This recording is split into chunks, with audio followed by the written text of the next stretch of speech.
Okay. Um, October 17th, 2022. You get this case wears on you. But I'm going to go back to 78. And as I said, remember Edward Kennedy? He was Ted.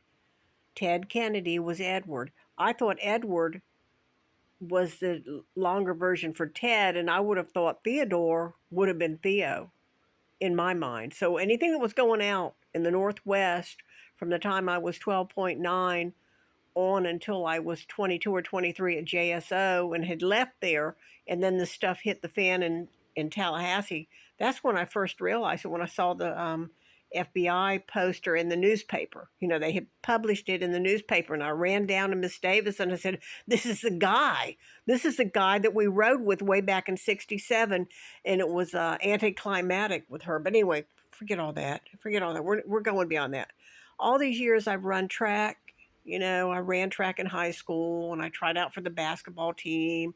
And we always had to do PT, PE. We had to do PE in junior high school and volleyball and basketball and exercises and cross country. And then in high school we had to do the cross country and do 440 and the hurdles and the lower. I did hurdles at a meet they have here. Can't think of the guy's name. He was Bolton Bullet Joe or something. And I went his track meet. They have it. They still have it every year. It's an all comers meet. But I went with the track team. I wasn't that great, but I pulled in my points. Okay. And I've always walked and hiked. So now I know in 1978, let's assume that Cheryl Thomas and the Arts Building, which looks a lot like the prison jail and courthouse and the red brick courthouses and some of the prisons, what was the name of it, Glendale or whatever it was, in Aspen or wherever he had, Glen, whatever it is, they were old brick buildings. And they had the arts department, which I assume was really near the sports complex. And it also would have been where probably the ballerinas and dancers worked. Okay, I got these glasses are making me nauseous. Okay, so we have the sports complex. Let's say Cheryl Thomas was the victim that he had observed on his stolen Raleigh bicycle. And he observed because he used to spend a lot of time at the sport complex. And I know why. He did not like the house where you had to share the bathroom with 6 or 7 other tenants.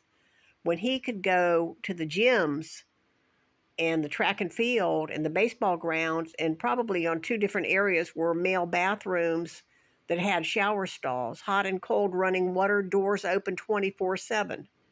That's right. Nowadays, it would lock something like that up, mostly, except in Clay County, you could still go in the courthouse.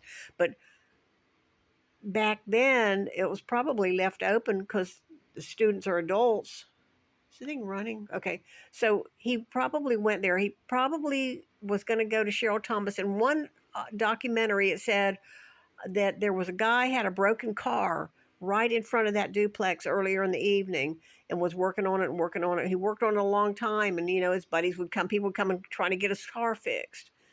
Well, Ted Bundy was real familiar with the sport complex, and he may have seen this one of those 2 tenants, one of the 3 tenants, I guess.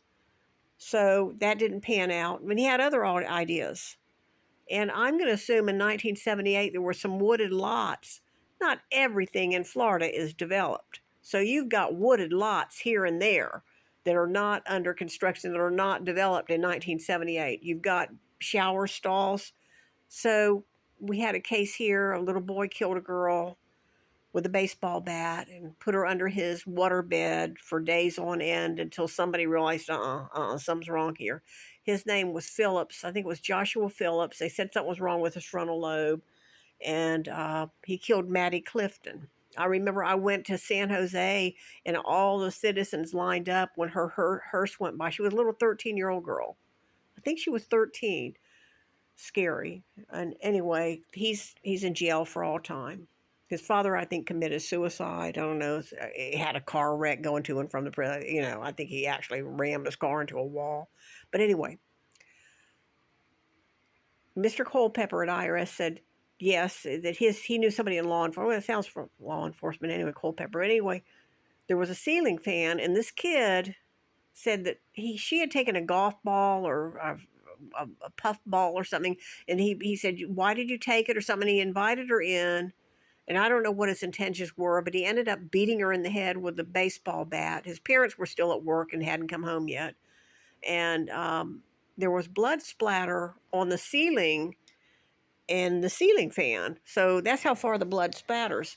Now, Bundy's back at Chi Omega, and he's beaten 4 women in the head. 2 are deceased, and 2 are almost mortally wounded, severely wounded. There's got to have been splatters. Matter of fact, they said there was blood on the walls or blood everywhere. So he's wearing a pea coat, assumed a wool pea coat down to his thighs. It could be black or navy blue. Blood, it's not going to be seen that much on blue, maybe more than black, but black's going to soak it in. The color black soaks in all colors. Hey, all right, I remember something. So it's not going to be seen that much on the pea coat, but if he's wearing a sweater or t-shirt underneath that pea coat, and as Nita Neary said, he's wearing light slacks, his hands and his face and neck are going to be covered with blood splatter. And his in the opening part of the jacket, if it was opened, at least the neckline, and if it was open all the way down, will also have blood splatter, his hands, and possibly his slacks and his shoes. So he makes his way in the dark of the night, 3:30, 4:15, and he ends up at the duplex on Dunwoody, which is right around the corner from the sports complex. He does his thing to her using the same branch, the same limb. And he takes it all with him and climbs out the window. Now, if it was premeditated, he knew, and then at 5 o'clock, a little after 5, he's seen by Mr. Palumbo or whatever at the oak. And they said, we never could find the branch. Well, here's what I think he did. This whole thing was premeditated. It wasn't a rage, because he had said maybe it was, maybe it wasn't premeditated. Maybe it was a rage. Okay, it was a rage, but I think it was premeditated because he knew there were showers down at that end. And nobody's going to be looking down in there because they're going to be at the crime scene, the streets around the crime scene, and back to the other crime scene. And maybe the main thoroughfare to and from the 2 buildings. But maybe not a street or 2 over. Maybe a street or 2 over, but he had to know that.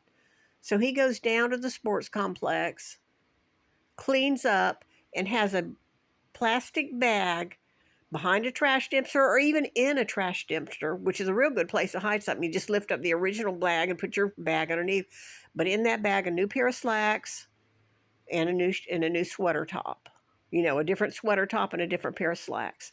Plus, he can go in the shower stall, clean up real quick. If not a shower stall, at least a bathroom, and clean his face and hands.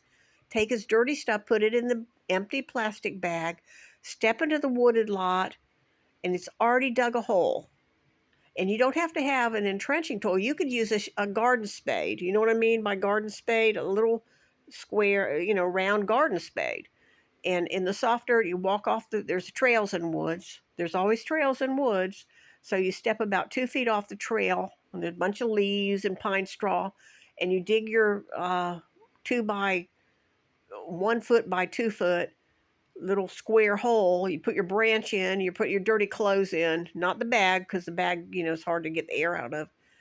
And the bag you can just throw away normally. So you put your dirty slacks, your dirty sweater, and your branch, and just cover it with sand, put some leaves and pine straw back on it. And he was used to that too. That's part of his modus operandi. He had been digging holes since he was a kid. They said he dug tiger traps. He also said he buried 6 of the victims. He camped out. He hiked. So he would have known about burying. He could have buried stuff. He was a Boy Scout. Bury the fire, all this. So he had a little hole. He goes off. He cleans up. Now he doesn't look anything like he did before because he's wearing different slacks. I don't know what he did with the pea coat. He may have thrown it. Somewhere in them woods, under about 2 feet of dirt now, or his bloodied clothes in the branch. And then he just simply made his way back. And if he used a 3rd or 4th road over, and it's along a wood line or housing line even, he could look back and forth. If a cop was coming up the road, just step off the road until the cop passes, then step back on the road. And by 5 o'clock, he's on the porch wearing he said he was wearing a windbreaker. He used the sports complex to clean up, in my opinion. Thank you.